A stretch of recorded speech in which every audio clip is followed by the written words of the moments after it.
views and opinions expressed in this program are those of the participants and do not necessarily reflect the views of BronxNet or the program underwriters. Hello, everyone, and welcome to another edition of Open. I am Daren, Jaime, and of course, we thank you for joining us. The show that opens the Bronx and New York City straight to your TV set. Well, coming up, we're going to talk to State Senator of District 30, Brian Benjamin. He'll talk about his efforts in preventing racial profiling by law enforcement. And then also, as COVID-19 cases continue to surge across the globe, we're going to learn what actions and initiatives are being taken internationally in providing assistance to the sub-Saharan nations. And then plus, we will talk with students remotely learning, and we'll learn how a college is handling their student enrollment for the upcoming fall semester. We'll give you more details a little later on in the show. And I don't know if you heard about compression fractures. Well, they're impacting more and more American households. We're going to talk with a specialist from Jacobi Medical Center on prevention and treatment. And then finally, we'll speak with the managing director of Alquimedez Mental Health Counseling. He'll tell us about what treatments are available for substance abuse and those dealing with mental health following COVID-19. So stay tuned, because all this and much more is heading your way. Right now, we're officially open.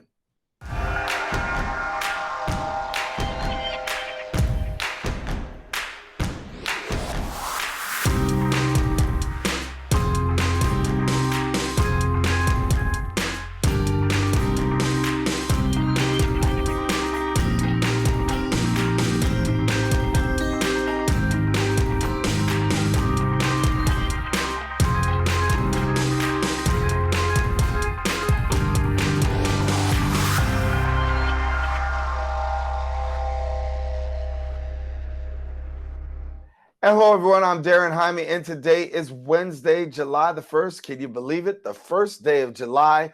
We're here, and you're watching Open, a live and interactive program that brings the Bronx and New York City straight to your TV set. We also want to welcome our viewers on Manhattan Neighborhood Network, as Open is being broadcast live simultaneously on the MNN channel. You can, of course, stay connected to us on all of our social media platforms at BronxNet TV. Well, a lot has certainly been going on throughout the course of the past few weeks, and particularly this week. We're going to take you through some of those things with our Bronx updates.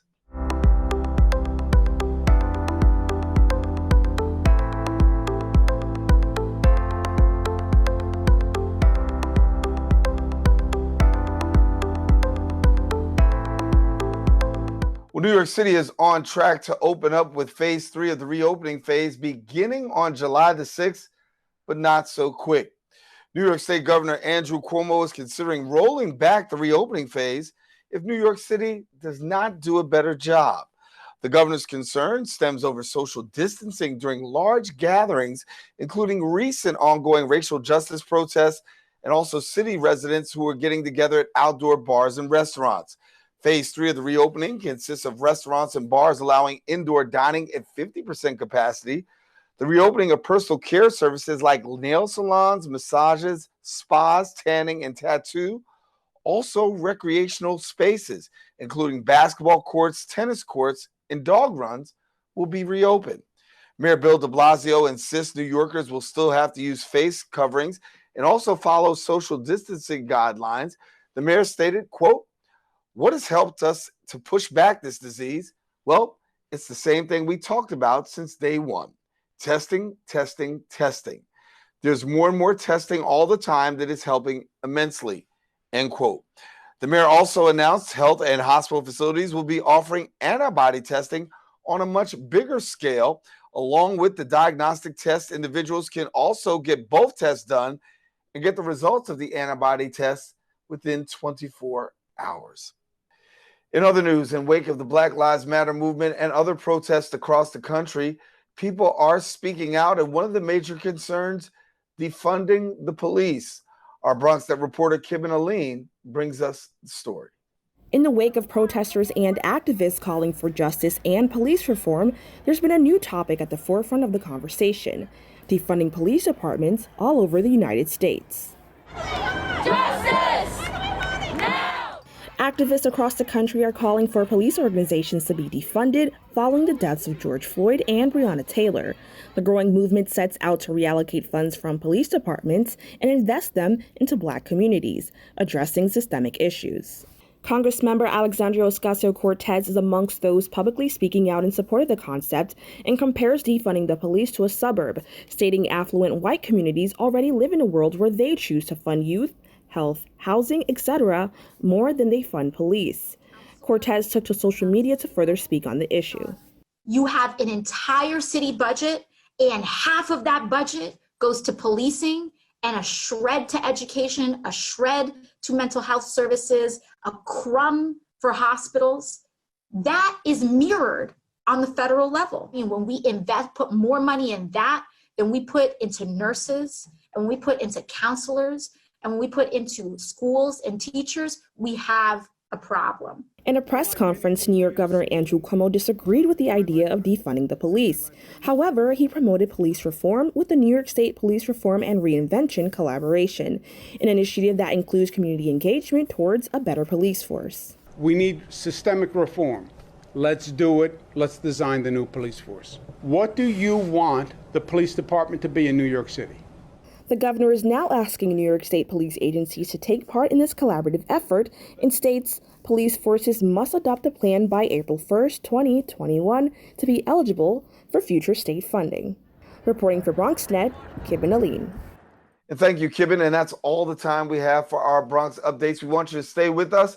We do have more open that starts right after this.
And thank you for staying with us. In light of the death of George Floyd, protests across America have taken place, and more particularly right here in New York City. When you talk about New York City, we talk about District 30. As New York City continues to move forward with its reopening plan, and the NYPD is also enforcing social distancing rules, concerns have risen about racial disparities between communities of color. With frayed relations between cops and minority communities, the question is, what can be done to prevent racial profiling in our neighborhoods? Well, here to talk more about that and further insight is the New York State Senator of District 30, and we're pleased to be joined by Senator Brian Benjamin, and we thank you so much for being with us, Senator Benjamin. Thank you for having me. Thank you. So let's get right at it for a moment. A lot of people are concerned when you talk about social distancing and enforcement. You look in communities, particularly Jewish communities, Orthodox Jewish communities, you see little to no enforcement whatsoever, and clearly violating the law. And then you look in our communities where they're communities of color, more densely populated areas, of course, and you find a totally different story with law enforcement. And I know for yourself and others, that's of a major concern. No question. And I think one of the things that I have been a big champion of, and a number of my colleagues, has been to say we need to, first of all, have one social distancing plan across the city. Number two, the police should not be the entity that is enforcing social distancing. we should be working much more aggressively with our cure violence groups that have a track record and trust in the community. They should be the ones on the front lines, particularly in situations that are a little more testy with social distancing, but there is no sort of violence or crime, et cetera, involved. And I think that's the key thing to understand is when you talk about social distancing, you're talking about helping people save their own lives. Inherent in that is trying to get them to believe that social distancing is in their best interest, not in an enforcement, knee on the neck type of approach to sort of force them into doing it. And so one of the things that we felt strongly is that the police should have been out of this, and that the mayor's office should be funding and facilitating cure violence groups that have a track record on the ground to work with the NYPD. Let's be clear, because sometimes things can get out of hand, but have them be like almost like the negotiating team that goes in first. When you're trying to deal with a hostage situation, you don't send in the guns first, you send in the let's use the same level of care that we do downtown, uptown. And that's been a big part of what we've been asking for. Yeah. And I know that you're big on police reform, and I want to get a chance to talk a little bit about the bill that you sponsored in May, legislation 1137A, and I'll come to that in a few seconds. But I want to get your thoughts on 50A and the governor signing into law the recent legislation with police reform. No doubt about it. So the key about 50A is that what repealing 50A basically allows is that disciplinary records of police can now be made public. There is no secrecy that can pertain for any police officer. And so if there are police officers who have disciplinary records based on issues in the community, things that we should know about as a community, that now must be released. That facilitates the whole conversation that we've been having around police accountability.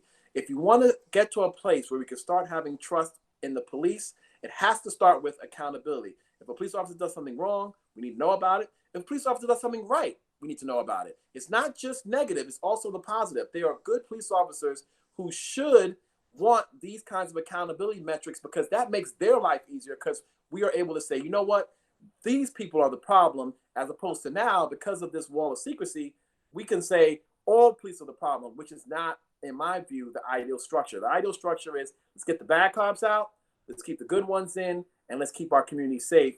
But keeping our community safe should not have to involve over-policing, police brutality unnecessarily, because they know how to do it in other neighborhoods. We need them to have that same level of care in ours. Yeah. So walk us through 1137A, the legislation that you put forward in May. Obviously, that is calling for some police reform as well. Right. So I passed a bill that criminalizes the chokehold in the state of New York. The reason why that was so important was that if you go back to the Eric Garner case, Eric Garner's the police officer, Pantaleo's lawyers made the case that while it is true that Pantaleo used the chokehold, and while it is also true that the NYPD has banned the chokehold, it is also true that it's not in criminal statute. So there is no criminal offense or penalty associated with the chokehold. So therefore, you can't put him in jail over the use of the chokehold. You have to put him in jail for strangulation. You have to put him in jail for manslaughter or murder, and somehow that couldn't figure itself out. So what we decided was to introduce a bill. Well, I did. It's my bill. What I did was introduce a bill that basically said, if a police officer applies a chokehold or similar restraint, which leads to serious physical injury or death, that police officer has committed this criminal offense of aggravated strangulation, and it can lead them up to 15 years in prison. That, by that specificity and taking the discretion out of it, it has created a situation where now, as you saw in the case in Queens, that the cop now is going to be, Melinda Katz has stated specifically the reason why she is charging this cop with aggravated strangulation was because he used the chokehold and it is criminalized, and there was no sort of self-defense that he could have claimed or not. But either way, you deal with that in the court. You use the chokehold, it's a criminal offense, and you're gonna have to deal with your day in court.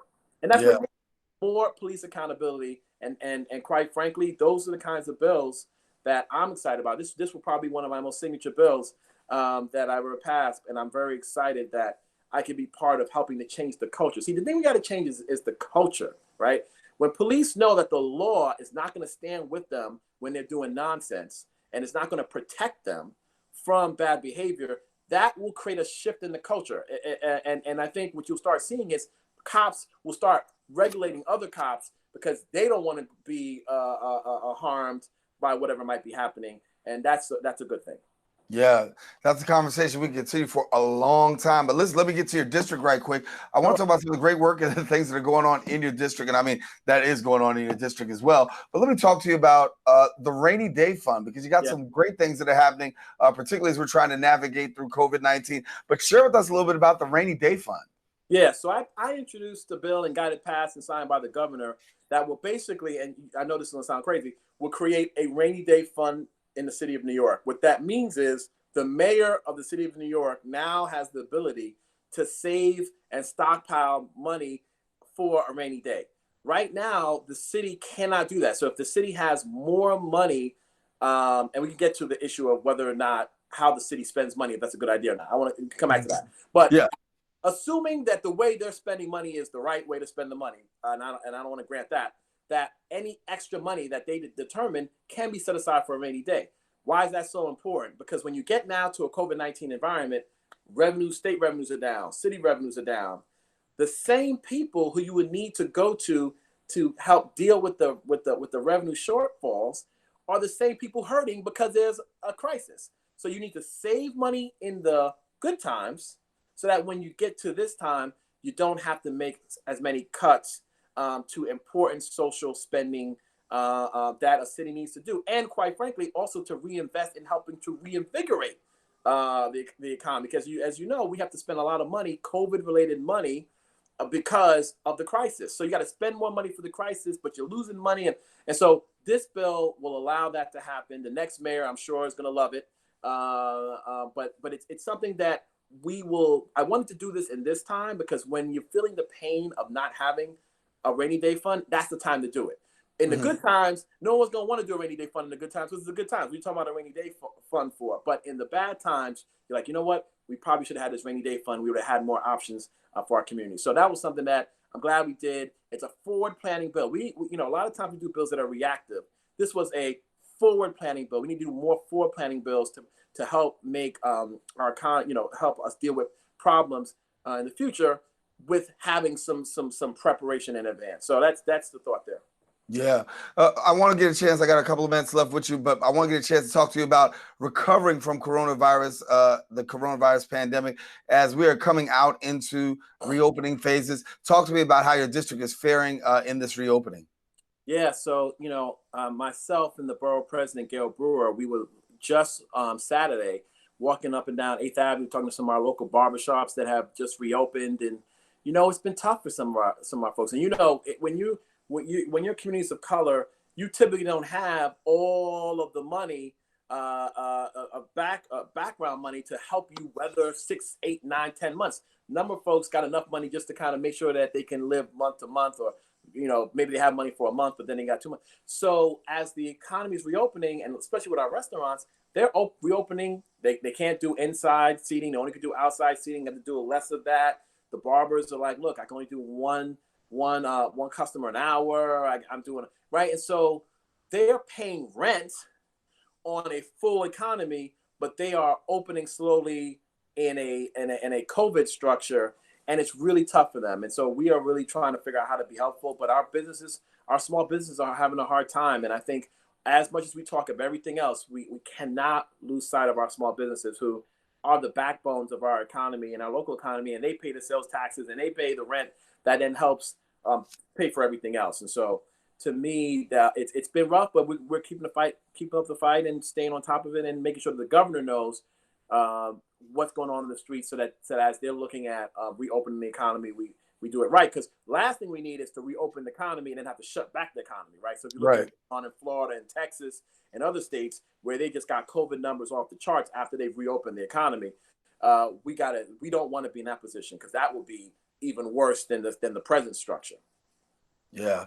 Well, Senator Benjamin, we're going to have to leave it there. Thank you for coming and sharing with us here on Open. Senator Brian Benjamin of District 30. Thanks a lot, Senator. Thank you. Appreciate it. All right. Listen, we want you to stay with us. We do have more show coming up. We're coming right back right after this. When taking public transportation, don't touch your phone. Carry hand sanitizer and use it immediately upon leaving the bus or train. Avoid touching your face. If someone is coughing or sneezing, move away. Wash your hands with soap and water as soon as possible. Limit contact with poles. If possible, avoid rush hour. Don't eat or drink on public transportation. Keep your bag off the floor or other surfaces.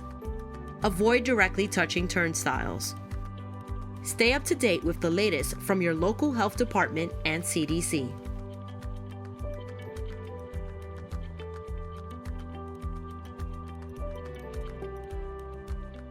And welcome back. The COVID-19 pandemic has affected many nations across the globe. Many countries are in need of essential supplies and medical equipment. In Morocco, His Majesty King Mohammed VI has provided supplies and aid to sub-Saharan nations on the African continent. Joining us now to share a little bit more and give us some insight a little bit further is senior consultant at KB Consulting, Khalid Bouksib, who joins us now and joins us all the way from across the globe. Good to have you, Khalid. Nice to meet you, and thanks for inviting me. No, glad to have you. And certainly we're glad to have this conversation as we talk about the things that are going on, particularly pertaining to COVID-19. A lot of us here in the United States, more particularly here in New York City, are still trying to deal and navigate. New York City, as you know, is the epicenter. But when it comes to Morocco, give us some insight into how Morocco is dealing with COVID-19. Well, we are now at the end of the lockdown because life is almost back to normal in Morocco. And before the lockdown, prediction said that we will have the most a lot of deaths in Africa, but in Morocco, unfortunately, we have also deaths, but only 200 deaths. We can say that Morocco handled it well, and because of a strict lockdown, and His Majesty King Mohammed VI gave a strict instruction to handle the COVID-19 in Morocco. That's why they decided to put Morocco in the strict lockdown from the beginning, and now we are only at the end of this lockdown. That's why, thanks to God, we have only, but even if it's bad, unfortunately, we have deaths, but only 200 deaths in Morocco. Yeah, and that's a blessing. I mean, when you think about 200 deaths, just the fact of one is very significant. But when we look at the numbers that we've seen across, here in New York City, and the thousands that have lost their lives, 200 certainly is a blessing to say as a casualty coming through the COVID-19 crisis. I wanted to take a moment, if you will, and share a little bit about some of this aid that, there was an initiative that was put out to really bring aid and essential supplies. So talk to us a little bit about what we saw out in Morocco. Well, His Majesty King Mohammed VI gave his high instruction to sending medical equipment and different alcoholic gel or masks to help African country to fight the COVID-19, because we are in Morocco, in one of the most advanced countries in Africa, and we can manufacture masks or hydroalcoholic gel. And one of the instructions of the king was to make a quick change of the Moroccan industry to create medical equipment to help the country first to fight the COVID-19. And when we manufacture enough equipment for Morocco, we started to help the other country in Africa. Mm-hmm. But not only in Africa, we're also sending now masks in Spain and also in France. Yeah, but there has been this intra-African solidarity that's going on, and can you give our viewers a little bit more about that solidarity between intra-African countries?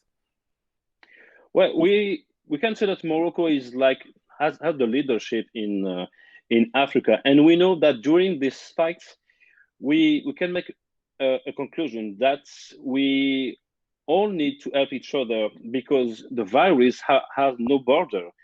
Virus can cross the border. So if you have enough equipment of enough you have enough developed to have your neighbor or the country next to you. You have to do it. That's why Morocco decided to send 20 planes in 20 countries to make sure that the virus could fight in good condition. Mm. Well, I want to talk about this for a minute. A recent economic policy note describes Morocco as a locomotive for harmonious co-emergence of this continent. And so how likely do you find this to be happening?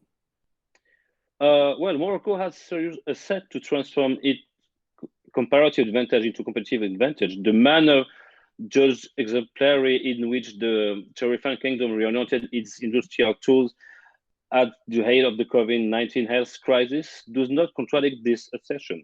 And the one set in motion to better control its economic revival is interesting in that it's combined high impact reflection and initiative oriented as much toward the creation and development of a new local value chains as toward the reinforcement and adoption of a new operating modes of international cooperation. And we only have 35 million inhabitants. It was the only country on the continent to do so. Far from being gratuitous, the initiative shows the political will to play the card of South-South cooperation that King Mohammed VI used to promote, and in a concrete manner, but also that a greater integration of sub-Saharan ecosystem. The Royal Initiative is part of the future dynamics of the continent with the African Free Trade Area, AFTA. It reinforces the analysis of the economic policy notes on the role of Morocco as a future industrial hub and locomotive of integration. It is worth recalling that the note shows how Morocco could become a multipolar growth center from which it will be possible to create different production centers that are part of the value chains that will be strengthened and developed those dynamic Morocco soft in sub-Saharan Africa. After Madagascar, which offered boxes of its remedy, COVID organics, to some 20 African countries to help cope with coronavirus disease, Morocco has joined the same dynamic and is coming to the end. Well, certainly great to hear the work that's going on in Morocco. Definitely very proactive. And I think that's what a lot of us are worried about here in the United States, whether or not we can be proactive. But we're seeing right now more people are becoming reactive. So talk to us before we get ready to get out of here. What do you expect, and what do you expect to see happening in the near future? I hope that African country needs to develop their own healthcare system, building hospitals, promote education in this way, because as we can see, if you have not your own system, your own integration, if you cannot manufacture things and you are dependent from the other country like China, and we see the problem in France, for example, just to manufacture or order some masks, you need to be independent on different things, not only for healthcare, but also for food and and sanitary equipment, for example. And we need to have in Africa, not the same system, but a real healthcare system in Africa, and be independent. It's going to take a long time, but we have to start now, like Morocco started 20 years ago. Yeah. Well, Khalid, we got to leave it there, but thank you so much for joining us, updating us on what's going on in Morocco. Khalid Bouksib, thank you so much for being with us. Thank you for inviting me. Thank you. No, great. Khalid Bouksib coming to us all the way from Morocco. Daren, Jaime here on Open. We'll be back. We got more show coming up right after this.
And thank you for staying with us. Well, the coronavirus has caused students all across New York City to have to adapt to virtual learning from home.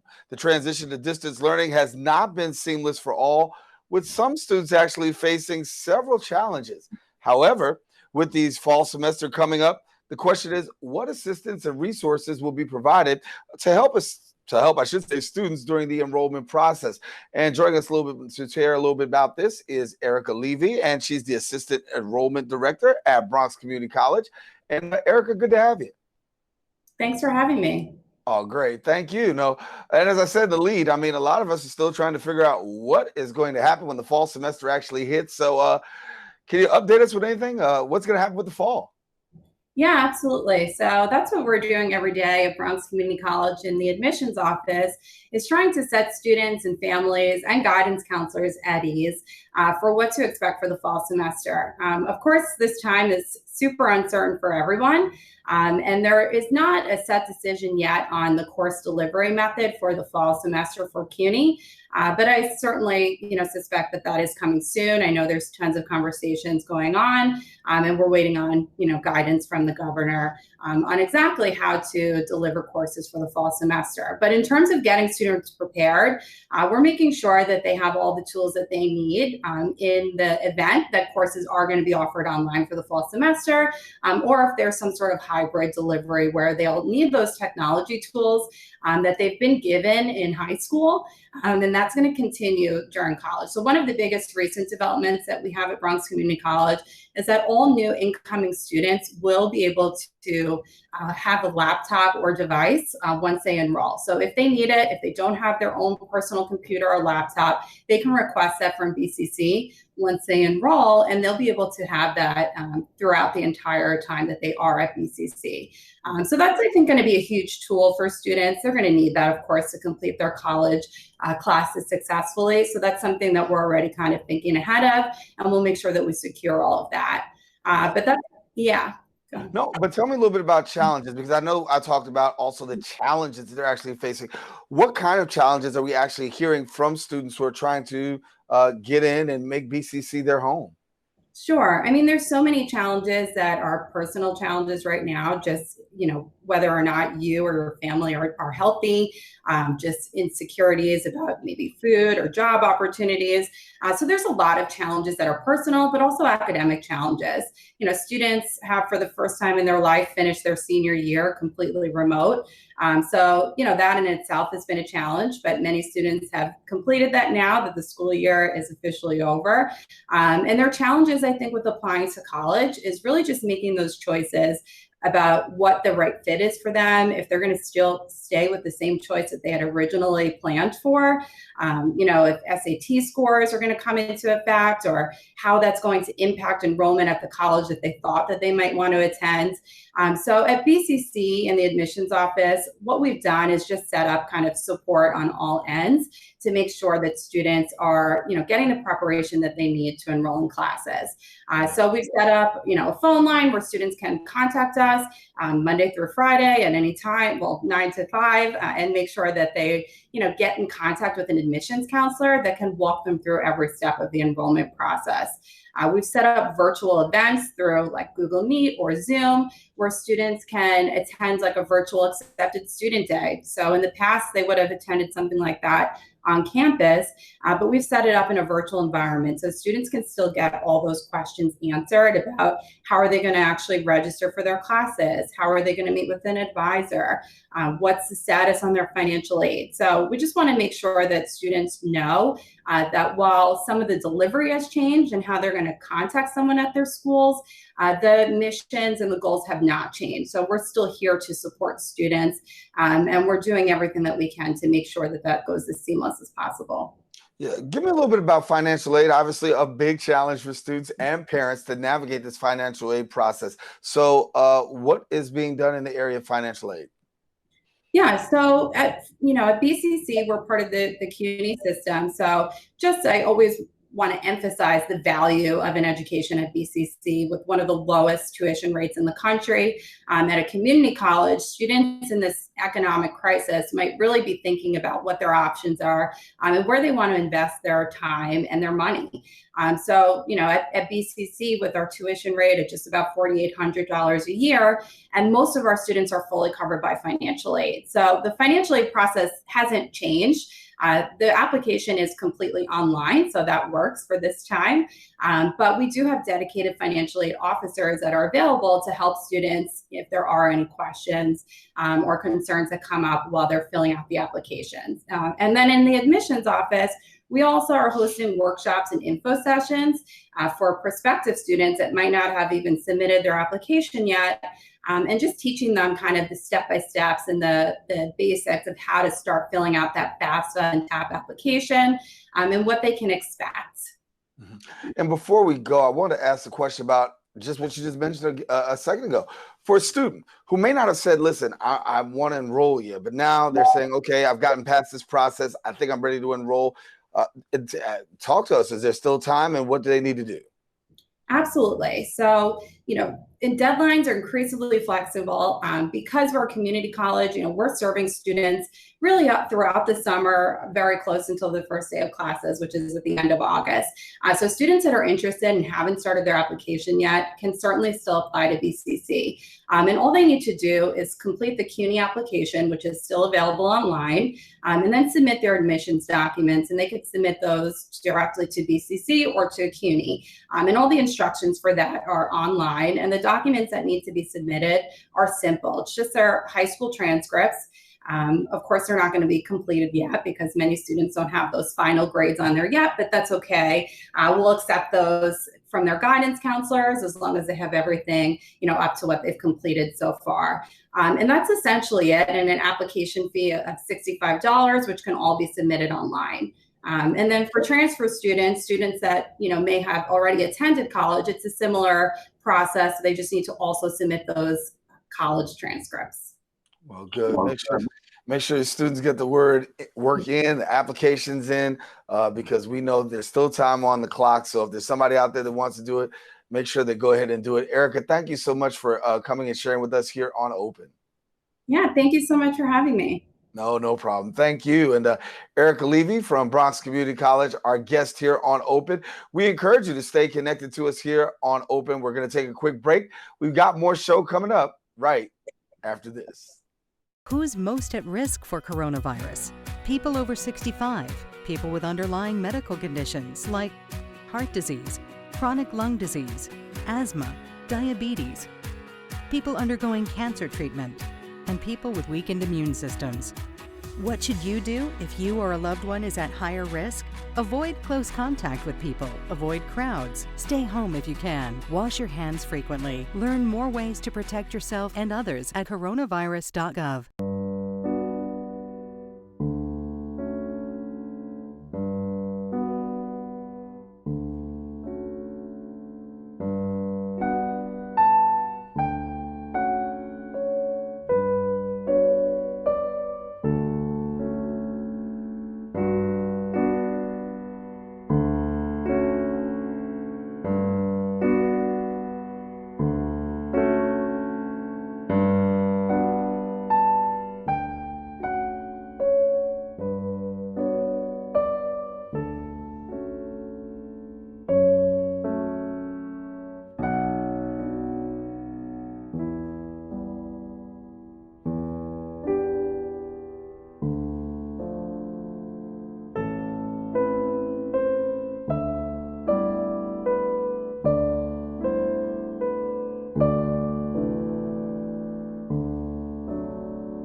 And welcome back. Vertebral compression fracture is a fracture that affects about 750,000 Americans every year with an injury. The injury leading to debilitating pain, not only pain, but also it leads to limited activity and also a downward spiral of poor health, including pneumonia, digestive troubles, and even blood clots. The question is, what kind of treatments are available? What kind of help is available? And how do you diagnose vertebral compression fracture? Well, here to share a little bit more with us is the department chair of Jacobi Medical Center of Radiology, Dr. Orlando Ortiz. And Dr. Ortiz, good to have you here. And when we talk about vertebral compression fracture, one of the things that people have to worry about is osteoporosis. And that's a big challenge too. So osteoporosis affects the bones of the body. It makes them more brittle, and hence simple stresses or emotions like a cough or a sneeze can cause a vertebral compression fracture and result in significant pain and debilitation. And when we talk about a vertebral compression fracture, how do you define that to the average person? How does that usually occur? Okay, well, the spine is made up of building blocks or bony blocks stacked on each other. And we can kind of think of each of these blocks as almost like a brick, if you will, but it's round. And if the bones get weakened and a compression fracture occurs, the bone collapses upon itself at one level. And when that collapse occurs, it results in severe pain, in deformity and kyphosis or angulation of the back. The fracture itself is causing pain because it's unstable. It's as if when you have a fracture in your forearm or your leg and a cast is not on it yet and you try to move, it hurts. The same thing is occurring in the back. The areas in the back that are particularly predisposed is a concern for vertebral compression fracture, however. The management strategies are as follows. First, there's conservative management with bed rest, pain medications, medications for spasm, and perhaps back bracing. This may be tried, and some people do respond to that, and if it helps you get better and feel better, that's fine. But then there are times when the pain is so severe and you're not getting better despite these conservative measures, where you may need to consider. Don't mean to cut you off, but I want to get to the part about balloon treatment, because I do know that there's a balloon treatment that's available. And so what exactly is the balloon treatment?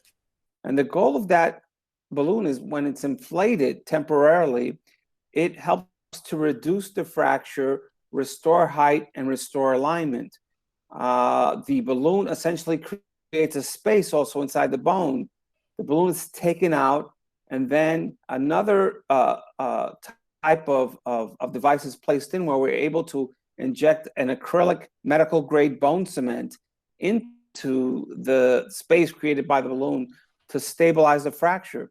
So what this procedure effectively does is it creates an internal cast within the bone, and that's how it provides pain relief and stabilization. So instead of having a cast put around your extremity where it provides pain relief and helps the bones to heal, we put the cast inside the bone to essentially achieve the same result. And now, this is a procedure that can be performed either in an outpatient setting or an inpatient setting. It's performed as an operative procedure. It's an operation, and it does entail some mild risk, but it has a significant benefit being, again, relief of the pain, stabilization of the spine, and also, once you do that, you reduce the chances of getting another fracture. Yeah. I was getting ready to cut in because I was getting ready to ask the question, but you answered it for me about inpatient or outpatient, right? Because that seems like something that's very, very intense, but yet and still you can have it done on an outpatient basis. Yes, for example, we perform the procedure here at Jacobi. Patient will come in the morning. We obviously see a patient first beforehand in consultation. We examine them, we talk with them, and determine whether or not they might be a candidate for this procedure. And to be a candidate, you have to have a fracture and B, pain related to that fracture. And after we discuss the benefits and risk and provide information about the procedure, and the patient decides to have it, they come in the morning and we prepare them for the procedure, which we do under fluoroscopic imaging. We're able to use x-rays to see the bones and to see exactly where we're putting our devices. We do this as an operative procedure. It takes an hour or two, maybe, depending on what we're doing for that particular patient. And then after the procedure, they're recovered in our department for a few hours afterwards, and they go home that same day. Great news to know, and obviously for people who are affected. So listen, let me ask this before I get out of here. What are some of the signs and the warning signs that people need to be paying attention to before we go? So that way, if somebody's saying, hey, I may be affected by this, what should they know? Number one, that back pain, even though it's common, we all get back pain. We have days of back pain, but we have to separate this vertebral compression fracture back pain from our typical pains. This is something different. This is a pain that doesn't get better with bed rest. You wake up in the morning and it starts again. The minute you start to move, it lets you know that the fracture is there, because the pain can be fairly significant and debilitating. So if you're having back pain that's not responding to the usual things that you do to treat your back pain, whether it's putting an ice pack, a warm pack, laying down, or taking some Tylenol or ibuprofen, if the pain is getting worse and it's in your back and it gets exacerbated by any motion that you do, any usual standing up, moving, walking, then you know something serious may be going on, and you need to see your doctor to get evaluated further to determine whether or not you indeed have a vertebral compression fracture. Well, Dr. Ortiz, we're going to leave it there. Thank you so much for sharing with us, enlightening our viewers exactly on vertebral compression fractures, something that some of us may not be familiar with, but what we said at the beginning of the show affects 750,000 Americans annually. Thank you so much, Dr. Ortiz. You're welcome, and thank you very much for having me. Have a good day. All righty. Good to have you. Bye-bye. Listen. Bye-bye. All righty. Well, listen, we want you to stay with us. We do have more show. We're coming up right after this.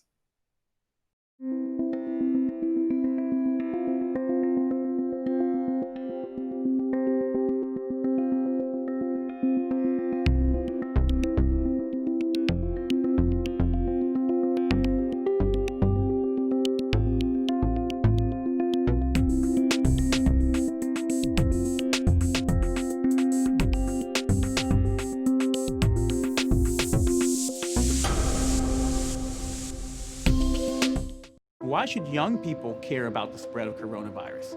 Well, we know that people with underlying medical conditions over the age of 60 are at highest risk, but they've got to get it from somebody. So we're asking everyone to be selfless for others so that we can protect those who are most susceptible. Not going to bars, not going to restaurants. It all just means physical separation so that you have a space between you and others. For more information on how you can social distance, please go to coronavirus.gov. And thank you for staying with us. The COVID-19 pandemic has been stressful for many people across the United States, particularly here in New York City. Many people are suffering from anxiety and depression, and it's due to the uncertainty of the economy. Where do we go from here? The extended family, worrying about being infected, amongst a whole lot of other things, including what will the future bring. Our next guest talks a little bit about how can one help to reduce the stress and the trauma and the anxiety. Here to tell us more is the managing director of Alquimedez Mental Health Counseling, Henry Montero. And Henry, good to have you. Thank you, Daren. Thank you for having me. Yeah, well, so, important topic, and thank you for taking the time to share with us here on Open today. When we talk about really navigating the effects of COVID-19, I tell people all the time that now that we're starting to see reopening, we're going to see some things actually reopen, and that's emotions and anxiety and things of that nature. But talk to us about mental health and how big you see it being a factor post-COVID-19 amidst this reopening phase. Reopening is very important for the economy. A lot of people are waiting to the city to reopen based on all the lost jobs. We're talking about over 500,000 jobs here only in the city. So there's a lot of anxiety waiting for that time. Most of those jobs are not secure. They don't know if they're coming back again. So people are becoming anxious, angry, and that provokes depression at the same time. People are stressed about COVID, and we see in our community, Hispanic, Black, marginalized people, that low income, where COVID, it's high up to 42% in our community due to they cannot socially isolate as much as others, which turns out to be a little bit more difficult. But also people are anxious about the protests and the riots, what's going to happen. And there's a lot of gun violence. Now we're seeing a rise in gun violence, people shooting. They get super anxious, and also they become very despaired when they start hearing fireworks that really associate a lot to gun violence and gun shooting. So all that put together has people in a panic mode and a frenzic. So there's a lot of anxiety, there's a lot of anger, there's a lot of depression. There's a high also in substance use and what we see opiate crisis, because there's not a lot of admissions into those facility beds that normally would take care of people that might go into overdose. So then we're seeing a spike also in people that are overdosing due to opiates. And there's also an increase in the use of alcohol in 52% since the start of the pandemic up to recent days. Yeah. Let me cut in and ask a question about right now, because a lot of people are seeking treatment. Some people need somebody to talk to. And we know that it's been hard to really get an appointment. Many people have been using telehealth. So talk to us about telehealth for you. Are you seeing more and more people use it? I know you've got to use it as well, given all that you're dealing with. It was a challenge for us because, first of all, we wanted to use the justice in terms of the care that we were providing to our own patients. In addition, we've seen a raise in 4 to 5 patients coming into the clinic, not into the clinic, but doing the virtual telehealth component, which has been exciting because we're helping more people daily. Having these tools, and especially the practitioners that we have working for us and our doctors and nurse practitioners, they've just been excellent at focusing at people's work and the needs of the community. There's a lot of needs out there. There's a lot of people anxious for the things that I just mentioned. COVID, families are sick. They don't know, they don't have an exit strategy on how to cope with what's going on. There's also the anxiety of not being able to leave homes. And there's some people that are smart that they catch themselves over drinking, and now they're seeking also help. There's a lot of centers, a lot of nonprofits that have closed down because they weren't prepared for this. They weren't prepared for a transition or do a quick transition into telehealth. So this has been an excellent component for our community. Yeah, I know it's been a great resource for people so they can get connected and stay connected. I think for a lot of people, it just became a hard stretch, right? How do I navigate into this telehealth thing? I'm used to seeing somebody, in that phase, but there's still some anxiety, right? And I think people still have to have anxiety as well as depression. Are you able to kind of like curb that through telehealth, given the fact that people can still be able to come and check you out virtually? Well, yes, 100%, because people feel relief once they're able to be heard, listened to, and having that outlet of communication with someone that's not judgmental, someone that is professionally prepared, that's credentialed to work with these type of issues. I mean, I'm prepared, I'm trained. I don't get burdened as easy as communicating with someone that doesn't have the training. So there's a lot of suggestions that we have for people. First of all, try to reinstate a pattern of sleeping. There's a lot of people going to sleep at 2, 3 o'clock in the morning, concerned and thinking about what's going to happen tomorrow. There's really no solutions for COVID out there. And once people understand there's no solution, we start preparing on how to live a normal life in terms of waiting for that day when it comes that things get back to normal.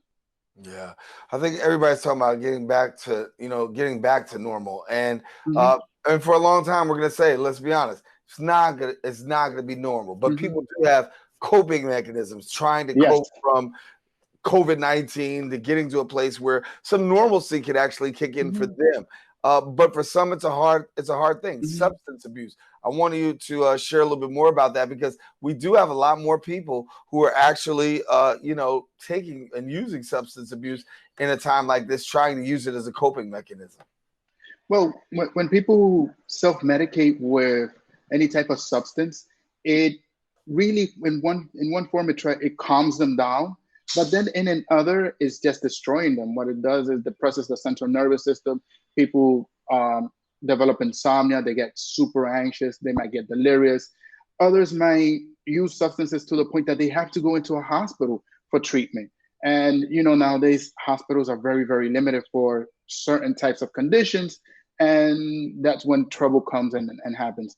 So the suggestion is try to minimize the drinking as much as possible. Try to minimize the smoking as much as possible, because smoking is secondary to cancer and also any other lung issues. And, COVID is one of the issues that impacts is the lungs. So we try to suggest to try to minimize as much as possible the use of substances.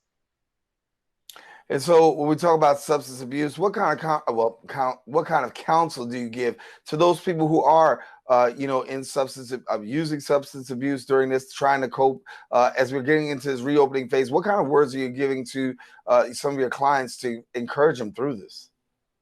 Well, first of all, a lot of my patients, they follow a faith. They have a practice where hope is one of the guidance to actually reduce the use of drinking, but also motivation in terms of understanding where you are and where you want to be and the consequences that happens after using substances. So a lot of motivation in our practice, in our counseling. That's where we try to reach the patient where they are. And also it all depends on the type of substances that they're using, if it's alcohol, if it's the opiates, if it's cocaine, or maybe prescription medication, to try to find some type of relief for their anxieties. Well, we're going to leave it there. And thank you so much for joining us, Henry, and taking the time to share a little bit about what is going on in the world of mental health, a very important component as we try to navigate throughout COVID-19. Thank you so much for being with us. Thank you for having me, Daren. All righty. Listen, for more information now, you can visit their website at Alquimedez.com, or you can follow them on Facebook and Instagram at Alquimedez Mental Health. We've come to the end of our show today. And of course, we want to thank all of our guests for joining us, and most of all, you, the viewer, for tuning in. Now, if you missed any part of today's show, you can catch the recablecast at 5 and 8 p.m. on Verizon Channel 33. And if you, of course, got BronxNet, that's Channel 67, or anytime on the web at BronxNet.org. Listen, for all of us here on the set of the show, we want to thank you for joining us as we continue to come to you virtually. My girl, Rena Valentine, will give you a brand new show of Open on Friday. So stay tuned until then. Daren, Jaime saying take care, God bless, and most of all, keep this channel wide open. Take care.